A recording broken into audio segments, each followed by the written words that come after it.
Welcome back to Anti-Woke and Autistic.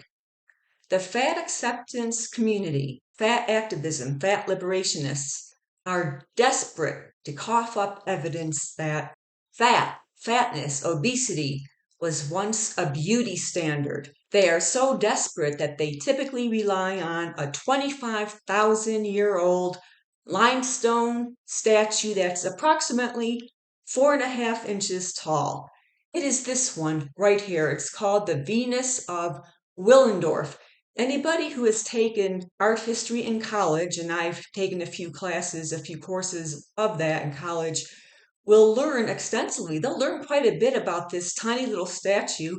It's been the subject of debate for decades and decades because historians, experts, they're trying to figure out what exactly it means. Is it a fertility goddess? Was it the sculptor's wife? Was she pregnant?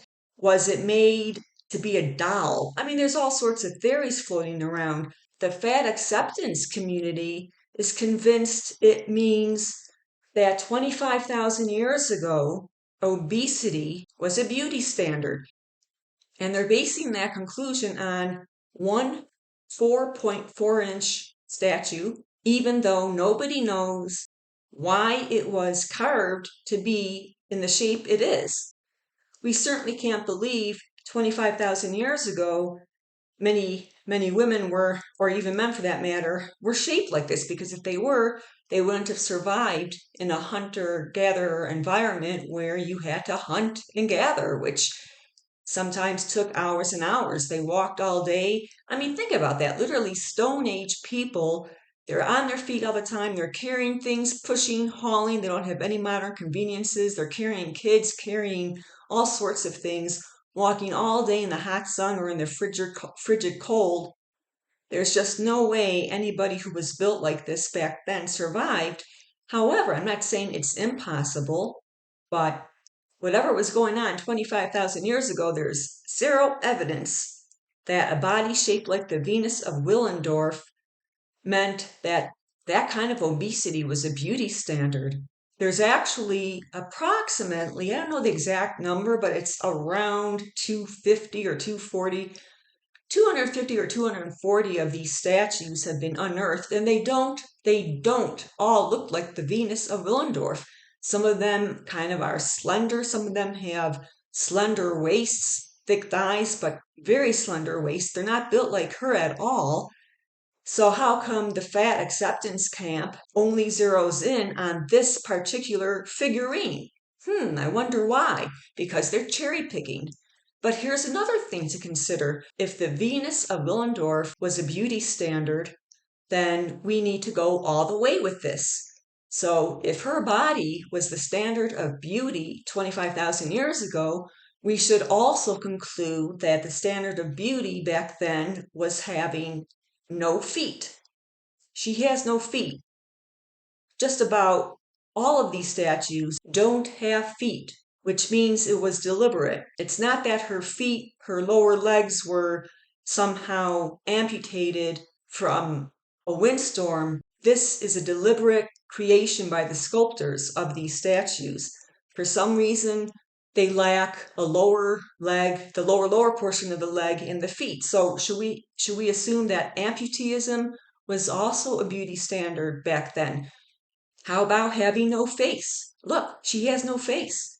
None of these statues have faces. None of them. Again, historians have no idea why. But if we're to take this as a beauty standard, then we should, like I said, go all the way with it, not just cherry pick one feature. So was the beauty standard 25,000 years ago to be faceless? This isn't about the sculptor not having the skill to carve out a face, because look at the hair. Look at the fine, intricate, little wiggly carvings. You better believe they had the dexterity and ability to carve out some eyes, eyebrows, a nose, and a mouth, and the shape of the face. Her face is spherical. I mean, it's a perfect globe. That's symbolic of something. Maybe the size of her body is symbolic of something. Again, we just don't know. But to conclude this is a beauty standard is absolutely, completely illogical.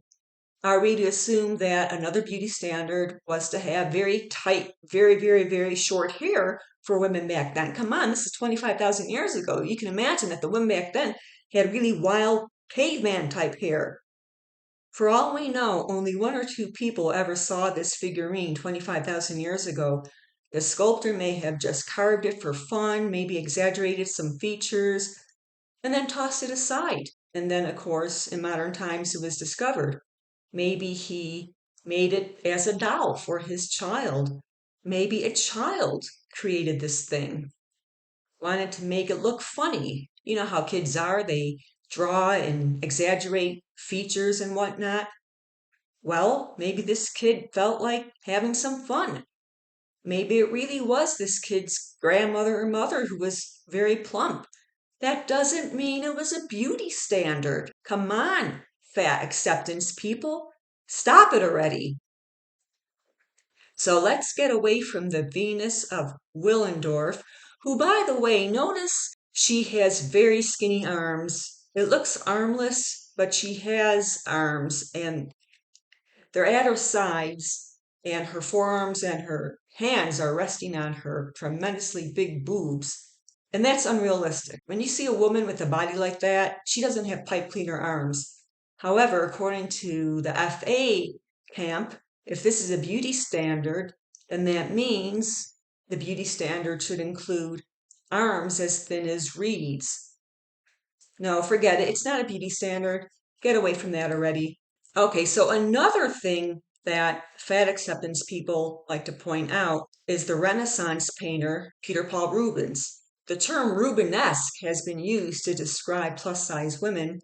So here's one of Rubens' paintings, and I looked through a lot of his paintings, by the way, to try to find a fat woman. I mean, somebody who's fat. And this is the biggest one I found. So she'd probably be a woman who's built like this, appears to be clinically obese, meaning at least 20% over their ideal weight. But what's interesting about this woman is even though she's got some excess fat on her, look at her legs. Her legs don't look typical of an obese woman's legs unless she's like a competitive world class or national class discus thrower or shot putter or something like that, weightlifter. But just your average Walmart obese woman, they don't have legs like this. Those are muscular legs. Yeah, there's some excess fat on those legs, but they look like they've been through a lot of hard labor. I'm not saying they probably were, but that's what they look like. So after going through a lot of Rubens' paintings of naked women, most of the fat on these women, or the squishy, soft look of these women, is centered in the abdominal area, in the upper hips, upper thighs, and abdominal area. But the arms, even though they're big, they're not huge like Tess Holliday's and so many other morbidly obese influencers, but they're toned, and the legs are very toned. I don't see any lipedema or lymphedema or anything that resembles remotely the legs of all the morbidly obese or even moderately obese influencers we see today. This is another painting by Peter Paul Rubens. Fat acceptance people like to cherry pick. They look at only his plus size women, but he also painted straight size women or women who might be considered kind of on the slender side. So these women here are straight size. They're not overweight. Some people might refer to them as or see them as slender. They're certainly not plus size. He didn't just paint overweight women. However, apparently, out of all the Renaissance painters or great painters throughout history, he seems to be the painter who painted the most overweight women. Of course, he painted a heck of a lot too. I mean, he painted so much. If you look at his paintings, you'll notice that just about every body type is represented except morbid obesity. And this women's size, as far as dress size, is pretty common in his paintings. She's not what you would call fat, like Walmart fat or Hess Holiday fat or Mary Fran fat or some other morbidly obese influencer. She has much of her fat concentrated in her upper thighs and her waist, but her back kind of looks trained, like she's been doing some gym workouts. Of course, they didn't have gyms back then. Her arms don't look that plus size. I don't see any back rolls like we see today on TikTok and Instagram. This is by Rubens, Slender. It's a print. Slender Women. Now, I don't know if Rubens painted this, but he wasn't the only Renaissance painter who painted plus size women. Many or most of the plus size women you'll see in Renaissance paintings are kind of shaped like this. In today's world, she would be considered maybe a size, depending on her height, but if she's average height, maybe a size 14, possibly.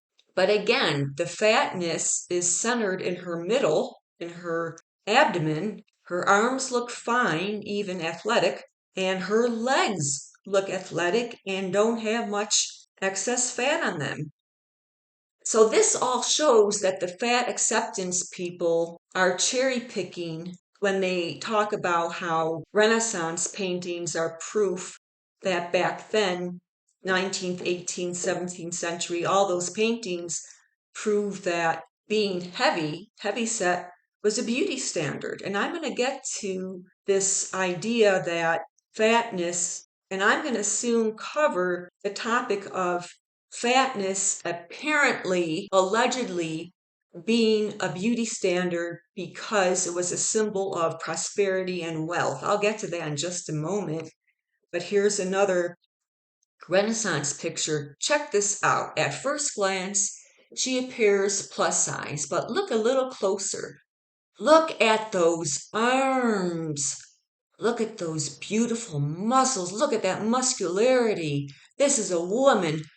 Look at those deltoids and those triceps and that bicep. What does this woman do? Throw discus? She's got a little puffiness going on here in her abdomen, but look at the legs. Those aren't fat legs.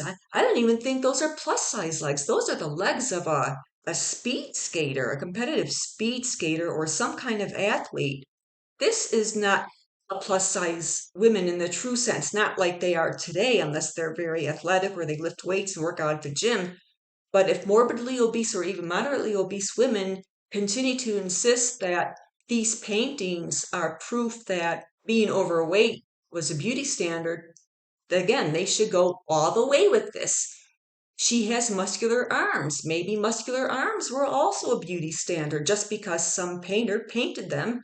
Maybe toned, firm legs instead of Walmart fat legs were a beauty standard. Fat activists need to go all the way with this. Why aren't you striving to get muscularity, visible muscularity in your arms?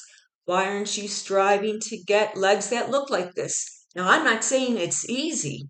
I'm not saying it's easy at all, but I have yet to hear any fat acceptance person on TikTok, YouTube, or Instagram declaring that they are trying very hard to get legs like this and arms like this because during the Renaissance, it apparently was a beauty standard because it was painted.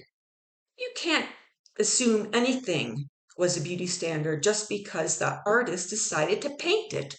Who knows why Rubens painted his women overweight? I mean, there are theories, and I don't know what they are, but we can't assume an entire country, an entire continent saw fatness as a beauty standard just because one of their key painters painted a lot of fat or overweight women. I only think just a few of Rubens' paintings are truly fat.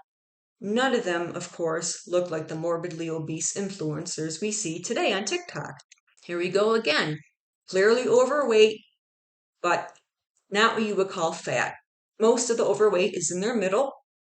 And if you only saw them from the top of the thigh down, you wouldn't even think they were overweight. You'd think they were straight size. You might even think they were men. Look how toned these legs are. These look like very trained, very fit legs. You don't see legs like this on the average obese woman. No, not at all. You don't see legs like this on the average woman who's straight size, for that matter. Now, if you go into a gym, you'll see more women than you would on the street with very toned, strong looking legs. But just overall in general, you just don't see women. But just in general, most women, especially plus size, like a size 12 or 14, these women look like they're like a size 12 or 14. They typically do not have these legs. They typically do not have legs like this. I'm not saying it's impossible. I do see plus size women at the gym who do have legs like this, but it's not common. It's very uncommon. This woman is morbidly obese, but this is very uncommon to find a painting like this dating back a few hundred years. It's also possible, I don't know the history of this painting, okay? I'm not declaring that I'm an expert in art history, but I believe this is a portrait of a woman who actually existed. And that would explain why she's fat. It's not because it was a beauty standard. If this is not a woman who actually existed, again, just because the artist painted her this way doesn't mean it was a beauty standard. What about the men? Greek statues of women tend to be kind of plump, but every Greek statue of a man I've ever seen is buff. So, according to the logic of fat activists, the beauty standard for men during ancient times was to have a buff body. Therefore, shouldn't men be striving to have a buff body? You've heard that old saying, he has the body of a Greek god. Shouldn't they be striving to have bodies like this instead of settling for a dad bod? Here we go again. Ancient Greek statue. Looks like he hits the gym several times a week, very intensely. Paintings of men. Now, if you look enough, you'll see some pot-bellied men in these paintings during the Renaissance, but practically all the men in paintings of the Renaissance are muscular or almost muscular, but they're never fat or chubby or rotund. You will never find a Renaissance painting or other paintings done in the 17th century or 18th or 19th century of a woman who looks like this. No, I take that back. I said you'll never. No, you will likely have a very difficult time finding a painting of a woman like this. You will probably have to go through hundreds of paintings before you find a woman who might look like this. And I'm not saying they don't exist, but you'd be hard pressed to find one from several hundred years ago, 17th, 18th, 16th century, who looks like this. And if you do find one, it just might be some kind of parody of something. It might be some kind of jocular, like joke-like depiction rather than a serious depiction of a woman. Or it just might be a portrait of somebody who really existed. If somebody was built like this a few hundred years ago and she wanted her portrait painted, the artist would paint her just as she is. He's not going to make her straight size. For sure, you're not going to find a painting of a woman like this dating back during the Renaissance time. Absolutely. Even that big painting that I showed you near the beginning that Peter Paul Rubens did looks nothing like this. You just won't see it. Absolutely not. There's Tess Holliday. I have never seen a classic painting of a woman who had a body like this or even close to it. Absolutely not. If it exists, it's probably meant as a mockery or a parody, or it's an actual portrait of somebody who existed.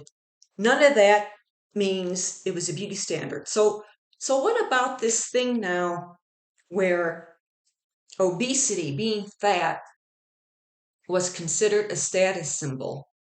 Here's how the fat acceptance women completely twist this around. People back then did not want to be fat. They wanted money. They wanted wealth. They wanted success. They wanted prosperity.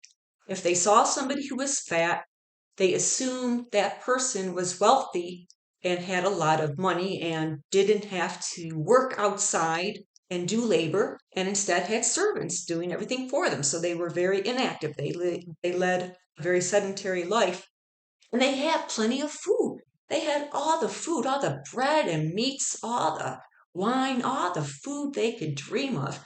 And they just sat around all day eating because they were wealthy. They didn't have to work 12 hours a day like people in the 19th century often did. They didn't have to work on farms. They owned farms. So when people saw fat people, especially in the community of farmers or where a lot of poverty was, they envied them. They envied them, but they didn't envy them because they had big bellies and fat thighs and fat arms. Nobody said, "Oh, I wish I was fat. I wish I had a belly out to here. I wish I had legs like tree trunks." No, they wanted money. They wanted wealth. They wanted prosperity. So they weren't envying anybody for being fat. They were envying them for being wealthy, and the fatness suggested very strongly that they were wealthy. It was a symbol of prosperity. It was indicative of wealth and success with money. It was money people wanted, not obesity, for Pete's sake. Stop that already. Stop twisting that around, you fat acceptance meatheads. Come on. Now get this. Back then, obesity was a symbol of prosperity. It was a symbol of wealth, having a lot of money. But these days, all those obese TikTok influencers want you to believe that obesity is the result of poverty. They don't have enough money to buy healthy food, so they have no choice but to buy junk food. And as a result, they're fat. How can it go both ways? How could obesity in the 19th and 18th century be a symbol of prosperity and wealth and having a lot of money, but in modern times, it's a sign of neediness and poverty? That doesn't make sense, does it? Well, obese people, fat acceptance people will point out there are studies that link or associate obesity with poverty. And it's true. There are studies that associate obesity with poverty.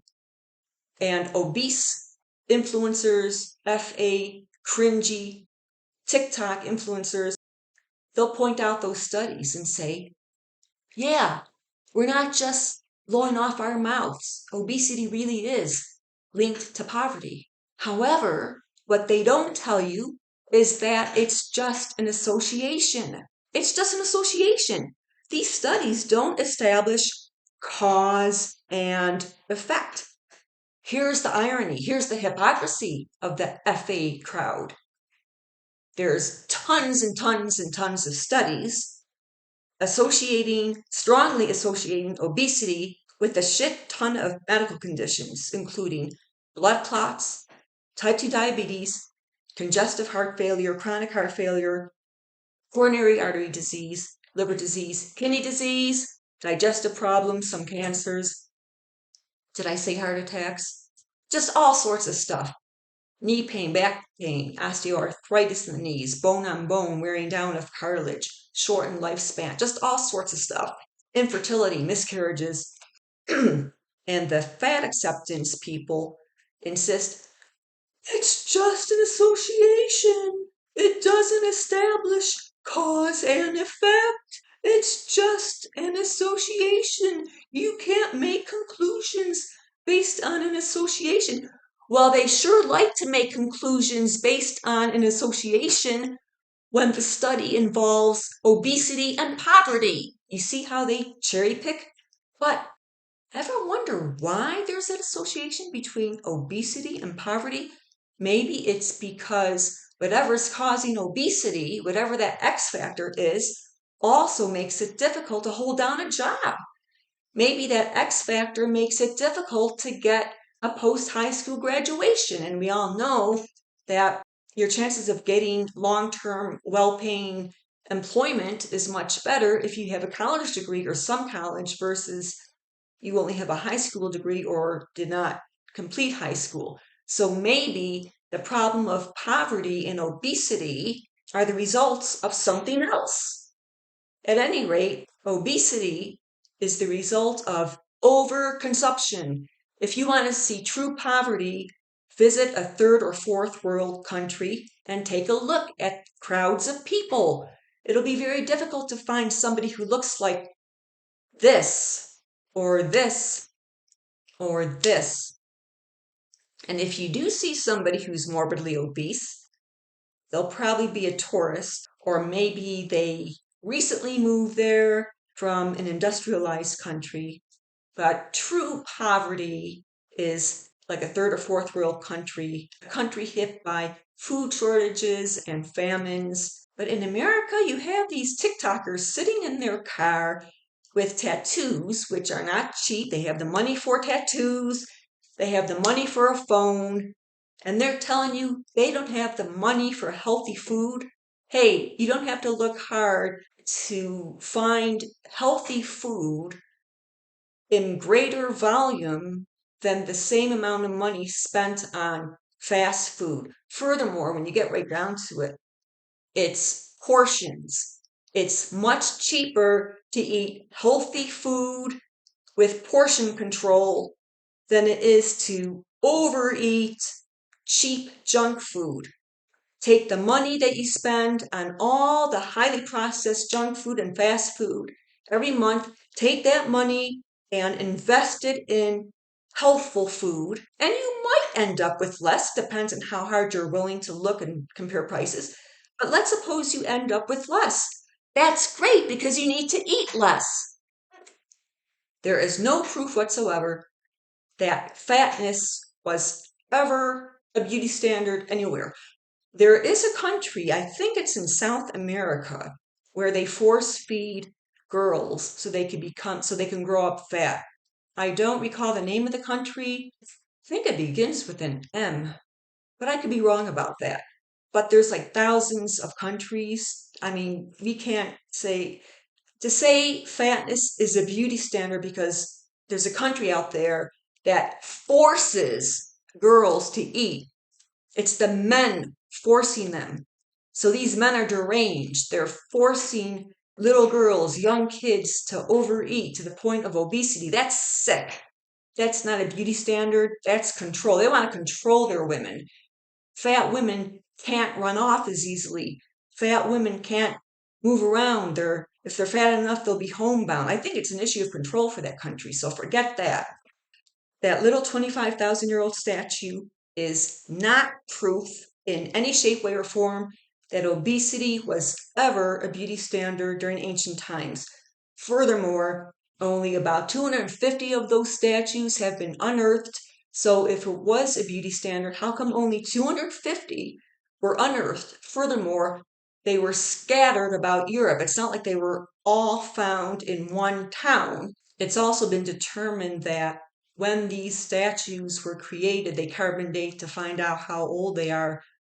There's like a variation of something like 20,000 years. I could be wrong, but the variation is thousands of years. So we're talking about 250 of these statues, and only a handful of them resemble the Venus of Willendorf, found all over Europe. So that's a vast expanse of land and they were made over a span of thousands of years. That is extremely sparse, extremely sparse. Morbidly obese TikTokers need to give it up. Fatness will never be a beauty standard. Yes, there are men who have fat fetishes, but by and large, no pun intended, morbid obesity and even moderate obesity will just never be a beauty standard. It's not going to happen. These TikTokers, they're fools. They could flaunt their belly rolls and back fat all they want in front of a camera and grab their stomachs and squeeze their stomachs and shake their stomachs and just do all sorts of stupid looking things. And you're just not going to change the way we're hardwired. We are not hardwired to find obesity attractive. Look at Tess Holliday here. When I see her or women who look like her, I see physical impairment, physical disability, future disease, physical impairment, the inability to run, the inability to make a mad dash, the inability to be efficacious and efficient in a crisis situation in which physical exertion is required or very quick, agile movements. And that to me is very ugly. Well, that's it for this video. Have a good day.